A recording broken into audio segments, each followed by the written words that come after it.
Hello, I'm Laura Furiosi, divorced mother of 3, and I'm here with my mother, Lynette Galvin, with 35 years' experience in family law. You're listening to the Divorce Course podcast. Through our candid discussions, we hope to help you through your divorce or de facto separation. We will be answering the most commonly asked questions and covering the stages and steps that you will face on your way to freedom. If you're looking for someone to save you, turns out it's going to be you. Today's episode, we're going to give you 5 things that we want you to think about while going through your divorce, particularly if it is not particularly nice or you have nasty, narcissistic, manipulative, controlling, high conflict type. Hello, Mum. Hello, Laura. Hi, everyone. I guess it also it does go for people who have avoidant exes as well. Or even if you do have an amicable divorce, I think this is something that mindset is everything. And I know this is a legal kind of, we talk about legal education and we're going to put it into these 5 things. But I think anyone who is struggling a little bit, it's sometimes good to just take a step back from it all and look at it from a top-down view and go, what am I doing? What am I doing on a day-to-day? What systems have I got in place? How am I making sure I'm taking care of myself? And I would love everybody to get a piece of paper and a pen and look top-down at your situation today and make sure that you are doing these things or considering these things. So let's get into it, Mum, because let's face it, you guys are in the driving seat. It is you. And number 1 is your actions are going to make or break it. Not a lawyer. No. So let's talk about that, Mum. So have you seen incidences where people have got the best lawyer in the world, but it doesn't help them because their actions are ridiculous? Yeah, maybe they're not listening to their lawyer, or maybe they're doing things usually on a weekend, and then you find out on Monday, sometimes not from your client, but from the other party's lawyer. You know what your client did on the weekend? No. What? Yeah. You can tell your client everything that you need to know, but you can't anticipate a circumstance they might get them into. And a court and your lawyers can only work with what they've got. And ultimately, it's you. It really is you that's going to make or break it. It's what you do. It's what you say, whether you listen to your lawyer, whether you're not listening to your lawyer. And I know there's a lot of people out there who, you know, sometimes they've got lawyers too that aren't really good. They've got not very good lawyers, but they have a great outcome in court because the law is the law. But the person is the person that they show themselves to be. Yeah. That's exactly right. Yeah. Exactly right. So whilst it is always good to have a good lawyer, you need to remember that your actions are making or breaking the outcome of your case. So remind yourself that. So what kind of actions do you like a client to do, Mum? So the listeners today, what kind of things should they be doing that you've seen in clients that help themselves? Is that so to speak? Yeah. What kind of things? Always courteous in communications with the other side. That's a big one. Yeah. Don't go doing anything that someone could point a finger at. Like, don't go partying and get outrageously drunk and, you know, just don't give the other side any ammunition like that. It's a bit like running for politics. You have to keep yourself very clean and not doing stuff. Oh, for goodness sakes, don't send messages, text messages or Instagram posts when you've been drinking or even not. Okay, so your actions will make or break. Next one we've got here for you is set yourself boundaries. If you want to save yourself, you're the person who's going to save yourself. Set yourself some boundaries. What kind of boundaries should clients set, Mum? I think one good one is never let your ex in the house. If it's the house you used to live in, fair enough. No, you can't come in now. I live here now. And that gives you a safe space to operate from. If it's in a new house, of course, don't let them in. Don't share everything with them. Don't tell them what you're doing on a daily basis. It's really hard. If you've been a couple and one of you's had the most of the say, it's really hard once you've separated to feel that you don't have to run things by them anymore. You can make your own decisions. And so, yeah, I think that's a boundary that you can set. And when they try to say, what are you doing that for? Oh, I wouldn't put my money in that account. Or what are you using the credit card? No, none of your business. This is my life now. It's very, very affirming to say that. Yeah. And I think you're right. If you've been in a long relationship and you've always been a couple and you've made decisions as a couple, and you might even still, have that little voice that, those things they might have said to you all the time, still might be sitting in your head. You've got to kind of say to them, or to the voice of them repeating it to you, say, no, this is my life. These are my decisions, and get used to the looking out for you. And if you've got kids, your kids. And if they've always said you're no good with money, or you're not a good cook, well, you don't have to buy into that. Okay. Or maybe you can say, I'm not a good cook. I say that about me, but I'm fine with that. I can live with that. And that's going to take us to another one that we're going to talk about in a minute. But with this setting boundaries, Mum, so basically if you've got a high conflict or manipulative controlling person and you really don't want anything to do with them, you do have to kind of put up some barriers, Look, if you want to be amicable, and if you are amicable, that's great. You're going to a school event, you can sit together with the kids, you can do that kind of thing. That's amazing. But don't think anyone's going to look down on you if you go to a school event and your ex is horrible to you, and maybe you've escaped from, family violence or something. You do not want to go and sit with them.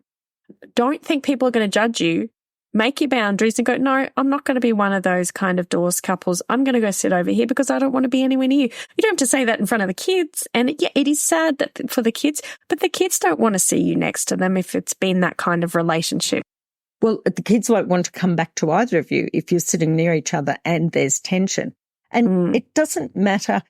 You can hold yourself out proudly as who you are. And if the other person is pushing and wanting to sit together, well, that's their lookout. You're not there to make them look good. I think those boundaries are really important. And then when it comes to communication boundaries, Mum, they could be sending you emails, text messages, phone calls, you name it. And if you're not amicable, surely you'd want to set up some boundaries of that. Yeah. Absolutely. Every one of those is like a little assault on you, especially if it drags you back into feeling a bit like you did in an emotionally coercive, controlling relationship. So, yes, set some boundaries. You might tell them you're going to say, I'll be reading your emails on Fridays. If you send texts and so forth between then and there, I'll look at them all on Friday. Or don't send me texts. You can only communicate with me through the app, or you can only communicate with me by email. Something like that, so it's not in your face.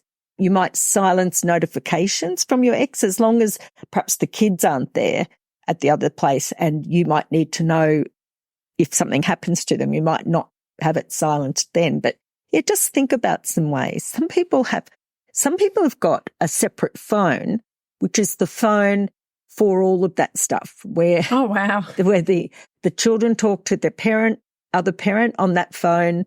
That phone's the one that gets the messages. And sure, you've got to carry it around with you, but at least it's not in your face all of the time. That's really true. And if you are getting constant emails and constant text messages, then maybe you should listen to some of our other episodes, Bombarded with Legal Letters, or Do I Really Need to Respond to That? Or our really popular one called How to Respond to a Word Salad Letter. Go and listen to those. I'll put them in the show notes. But basically, guys, top down looking right now, close your eyes, not if you're driving, but close your eyes and just have a think. Wait, am I and do I have good boundaries? Where are they getting in? I did hear someone describe this, and I think this is really interesting. If your ex is a horrible ex, someone described their ex as the velociraptor from Jurassic Park, running around the cage testing to see which bits were electrified and which weren't. And your ex, when you leave them, particularly if they're manipulative, controlling, may try to be a velociraptor and run around the outside of the cage to try and find out where they can get back in. And you need to right now, top down, think, how is my ex, if it's horrible, getting into my world and reaching into my life when I'm away from that person who you've deliberately left or they've left you? How are they getting into your life, and what can you do about it? What little gaps in your Jurassic Park cage can you close? It's great, because how scary was that scene? It was, and we all knew there was going to be a spot where they might get through. Yeah. So No, that's a great idea. That, Mum, I did see a meme. A side note though, Jurassic Park has really giant gates, and someone wrote, "Well, it's a bit of a giveaway that they had to plan the dinosaurs on getting out because they built the front gate for dinosaurs." But anyway, don't be one of those people. Don't be divorced and have a Jurassic Park gate that's big enough to let your ex back in. Because what's the point in getting divorced in the first place? Set those boundaries up, and if it's a nasty person, think of him as a velociraptor that's trying to get back in and plug those holes. Is it communication? Is it or him or her? Is it physical? Is it at the school events? Is it where is this happening? How can you plug it up? And with communication, there are those parenting apps, aren't there, Mum? Yeah, yep. And those ones, I mean, there's a few. One's called Our Children, and there's My Family Wizard, and there's even some that have auto responses that you can't actually write words in. I think that would be interesting because that would stop. That would stop a lot of it. Yeah, I think that's one of the ways that you can do that. And you know how you feel relieved, or whoever, if you come out of a bad relationship, feeling relieved is a very common feeling. And as light and free and relieved as you feel, that person who was managing not only their life but yours as well is going to feel frustrated and upset. And so they're not going to say good things to you in those early stages. So set those boundaries up good and early and be clear. One of the things is to remember that you're an individual. Whether you were part of a couple or not, you should have kept your individuality. They've encroached on it, but now you're reclaiming it. And that's, I guess, where we get to the next one on how to save yourself. Yeah. And that is reaffirming who you are and who you will be is what, good point that you pointed in there. And it sounds hippie, whoopie, woo-woo. Hey, nothing wrong with hippies. But yes, Mum, I know. You hippie. Who thought a hippie would become a lawyer? But reaffirming who you are. So one of the things that can happen to a lot of our members and listeners is they get an affidavit or a legal letter. Your client is a terrible parent, you're a terrible dad, terrible mum. They're really bad, and here are all these really bad things. And you might get an affidavit that you read and you might just think, holy moly, I'm terrible. I'm a bad mum, I'm a bad dad, and really horrible accusations. But if you deep down know that you are actually, people said, hey, you are actually a good parent. If people are saying that to you and then now all of a sudden they're saying, oh, you're a really bad parent, you need to remind yourself you are a good parent and you can do that. Mum's got a way, and we'll talk about that in a minute, but my way that I've been telling people to do it is to sit down and do like one of those, brainstorming bubbles. I'm a good parent, and then put off little sticks and write, I'm a good parent because blah. Who's told you you're a good parent? When have you seen examples of you being a good parent? What outcomes have you seen from your parenting? And remind yourself. Now, Mum, you also say that you have clients who get really upset when they read an affidavit. Yeah. And you say the only time they feel better is once they've finally sat down and done what? Put it all in writing, put it all in an affidavit. If you get an email dumped on you and it is an interim matter, like an in-between sort of case, and you've only got maybe 10 pages to respond to a 10-page assault on you, it's hard sometimes to answer every allegation while also putting your side of the story. And so generally the best way to deal with it is to look at those things in the affidavit that are going to be looked at by the judge, and ignore all the stuff that's just having a dig at you. And I know for me, the hard thing was when you've been married to someone for, years and years, and they say these things about you, and you think, well, but they should know me better they know me very well. Is that true? Is that what they're thinking? So yes, so you do seek to justify and correct the record. That's the thing you want to do, but be guided by the legislation. Just put down the sections that put your case. And then you can say at the second part that I'm aware this is an interim application and there's a limited time and limited pages. And I don't agree with most of the things in my ex's affidavit. And I reserve the right to answer that at a later date should they become relevant. And then just answer the ones that are really important for the hearing. And I think if you are in that situation, there is an episode called Things You Might Not Realize the Court Doesn't Care About. I'll put the link in the show notes for that. So it's things like cheating. I don't know. What are some other examples? Got a boyfriend or a girlfriend. Like there's a whole list of things that people think the court's going to give a care about. And shockingly, the court doesn't care. So those things you don't really need to address too much. So go and listen to that episode. But if that is you, but yes, you will feel better even if you go through each of their allegations and go, here's my proof. You don't have to put it in the affidavit, but you can physically check it. And if you've been gaslit your whole life or your whole relationship, you're going to need to reaffirm with evidence for yourself, not necessarily for the court, but even for yourself. You can go through and answer each one and go, I know that's wrong because this. And we talked before about setting up your own, a new email address with a reasonable name in case it shows up on the court documents.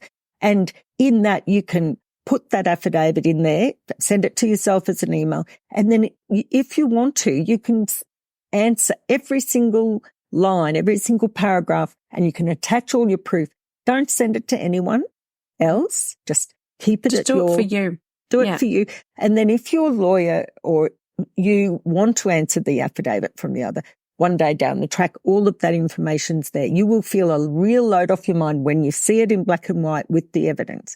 And one of the strongest things anyone, I think, told you, Laura, in the early days is write it down. So I think the best thing you can do, and that tip for you, is reaffirm who you are. So if you're feeling off kilter, one of the things that I hear a lot of members, they start to self-doubt themselves. They start to doubt, did this happen? Did I see that? Did I do that? So reaffirm, go back to your core, go to a psychologist, get some help, write down your core values, remember who you are, and don't let go of that. And that is going to help you because it's you in the end that is going to be in a witness box if you go to court, and you're going to have to believe who you are. Otherwise, no one's going to believe it. Does that make sense? That's true. And if the other person sends an affidavit or letters that are full of attacks on you, when it gets to court, there's nothing showing about them. They haven't put their positive side of the case. They've just shown that they don't hold the other parent in a very high regard. And so they'll often be undoing of themselves. That's true. Yeah. Okay. I used to say the more they write, the more ammunition I've got when I was at the bar, because they would just put it all in, not knowing that it was bad.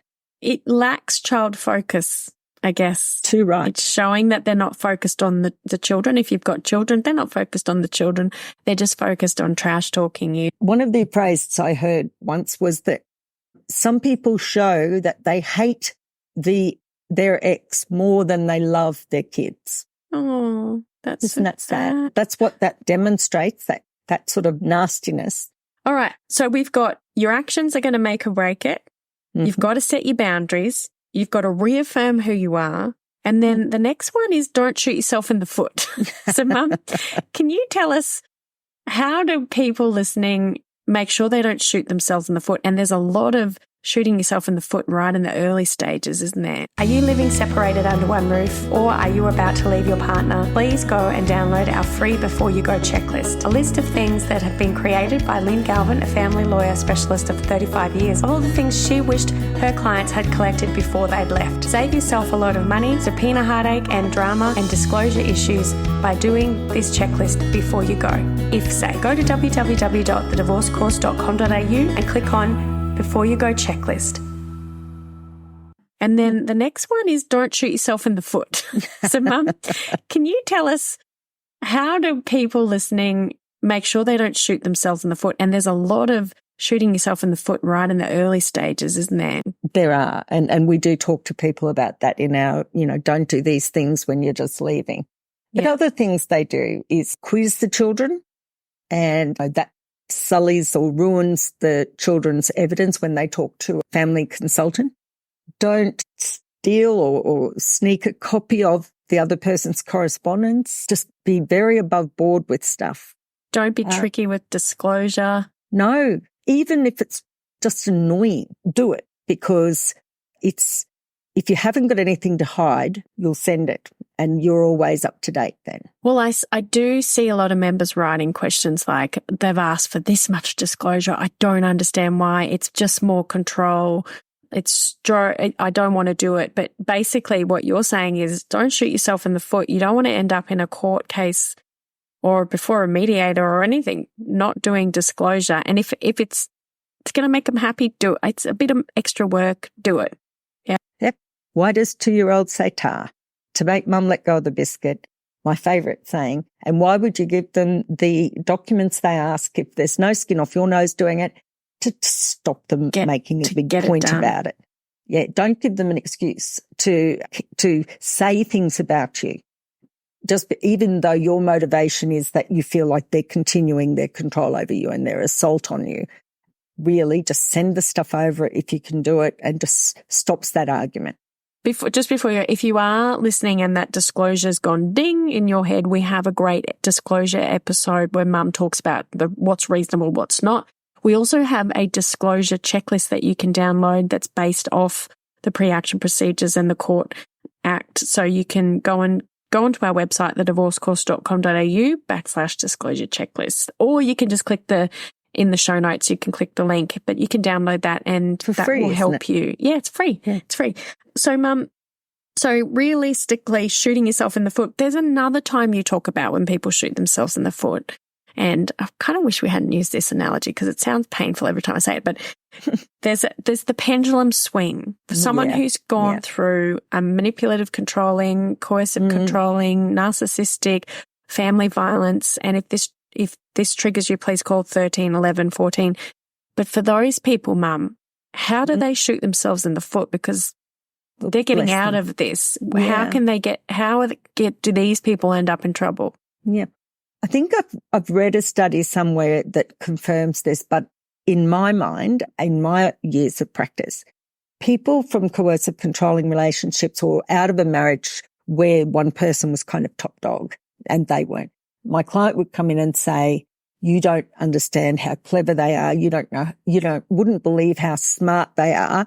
They will trick you. They will trick me, da-da-da. And just, they're ready to take anything and just walk away, right? It's not worth it. I'm not brave enough. Then they get to a point when there's enough distance in time from the separation where they go, no, hang on a minute. No, I want what's fair. And they become more like a client or a person from a home that didn't have a violent or coercively controlling atmosphere. That's how a well-balanced person, I guess, would appear.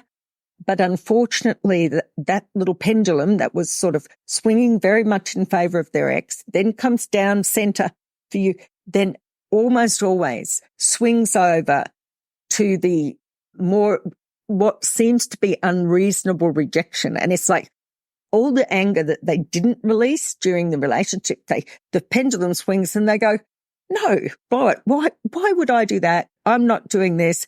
They can't tell me this. And then the lawyer needs to bring them back. And our listeners need to understand if they've gone from neutral to that everything he does is just an assault on me, or everything they say just continues the abuse and I'm not having it. I think what we say to them, Rose, is you may have to just stick it out for a little bit longer to get your property settlement, children's matters sorted. And then you can be upset and angry in your own way and process it in your own way. But the court kind of looks at everything pretty well in a vacuum. And I've never seen a judge go, well, no wonder they didn't give that to that person because of the way they were treated. They go, no, legislation's this is the law. You do the right thing and there's no excuses. So if you're not using lawyers all the time, where if the lawyer doesn't identify this and point it out to you, maybe this will help you realize it in yourself. Maybe ask some trusted friends. Am I being the unreasonable person now? And I guess even if you haven't been through violence and you're just super angry with your ex because maybe they cheated on you, or I don't know, they seem to be having a better life than you and you're really struggling and you're just so angry with them. that anger can make your court case last longer. It can make your court case cost more. It's something you need to work through and get through it so that you can be reasonable with compromise, because you will end up in front of a judge if you can't sort it out yourselves. And that's the last thing you really want to do, unless you're a horrible person and you want that kind of thing. But okay, and by the time you get to trial, so many matters settle on what they call on the door of the court. Everyone's dressed up. Your barristers are there. You've got something reasonable clothes on. You've got your friend there, and all set to go. The judge has got the whole day clear, and you settle it. Your barrister talks to their barrister, and next thing you know, you're signing up a document and settling it. Lots of people think, and including, I think, why the legislation has changed, that there has been a feeling that the reason it's settled at the door of the court is that finally all the evidence was in, all the valuations were done, and everyone knew each other's case. And I think the thing that they've neglected to consider, with all due respect to the government, is that sometimes it settles at the door of the court because it takes that long for a person to process their grief and anger and so forth and be able to think straight without thinking emotionally. So if you can identify if you're being emotional, identify it and tamp it down so that you can continue to be reasonable, you may end up settling your case a lot earlier without, having to get through this process. Get some counselling. I think even if you don't think you need it, even if you feel relieved, in fact, especially I think if you feel relieved, then there was something seriously wrong in the relationship. Yeah. And you may need to talk to someone. It does kind of seem like a big ask to be like, don't be emotional during your divorce. No, I know. Because I think you'd have to be a psychopath not to be emotional. So I don't think that's what Mum means. She just means if you've got big emotions that you haven't dealt with, they're going to come out in everything that you do, and your decisions are going to be skewed. And when your process of grief or whatever it is that you're dealing with comes out the other end, you're going to think differently and you're going to go, oh, my behavior, or this may have made things easier. So let's just quickly go through it. We've got your actions will make or break it, not your lawyer, unless they're really, really bad. Then you've got set your boundaries, top down, have you done that? Then we've got don't shoot yourself in your foot. So don't shoot yourself in the foot. So make sure that you're not doing stuff to sabotage yourself. Then we've got reaffirm who you are, write the list down, remind yourself, don't lose sight of who you are when you're being attacked, because that can really affect just everything about you during this process. And then the last one, Mum, is standing up for yourself. And I think this is something a lot of people who've been in a relationship, and I'm going to say particularly women, and don't get mad at me, ladies, for saying this, but you might have had a partner who did everything. They drove the car. I don't know. They did all the things, and maybe they didn't let you do anything. So you've always kind of been taken care of, so to speak. And you're just like, who's going to take care of me now? Well, the thing is, it's you that can take care of yourself. And I know it's hard, and for the men as well, to everybody, but it's hard to understand at the time when you're going through it, and especially if it's an emergency, it's a horrible time, or you're panicking or whatever, and you're looking for someone to save you. It can be you. You've just got to reach deep in and pull that fierce person out. And Mum always says, take your fierce friends to the lawyer, take your fierce friends with you, because at that time you are collapsed in, you're caved in, you're a shell of who you could be. But you will eventually find the person you were before. If you've been through that kind of stuff, or that fierceness in you needs to come out, you need to pull that out and bring it along, as well as your fierce friend. Because if you can't stand up for yourself, your lawyer will try, but you need to tell your lawyer what it is that you want them to stand up for. And they might go, I'm not sure I want to do that. And unless you're standing up for yourself to your lawyer, then the whole situation isn't going to go the way you want it. That's a very good point, Laura. It's a very good. And I think over the years, the way the Family Law Act was with kids, for instance, the lawyers would say to people, you've got to accept 50-50, or this judge never gives sole parental responsibility. And, you know, in the face of that advice, if you're still a little bit timid inside, then you might find yourself accepting that. But you actually have the power to instruct, no, I don't want to settle on that. I want this to go to court. And the judgment, when the matters went to court, you know, there was a lot less 50-50 than when people reached agreement. So I think their lawyers may have had too much influence. So you've also, if your boundaries are a bit soft or had been a bit soft with your ex, they may be a little bit soft with other authority figures. But as for standing like your independence, and I'm not dumping on anyone here, honestly, we've all been there. I can remember just quivering with rage after a long time.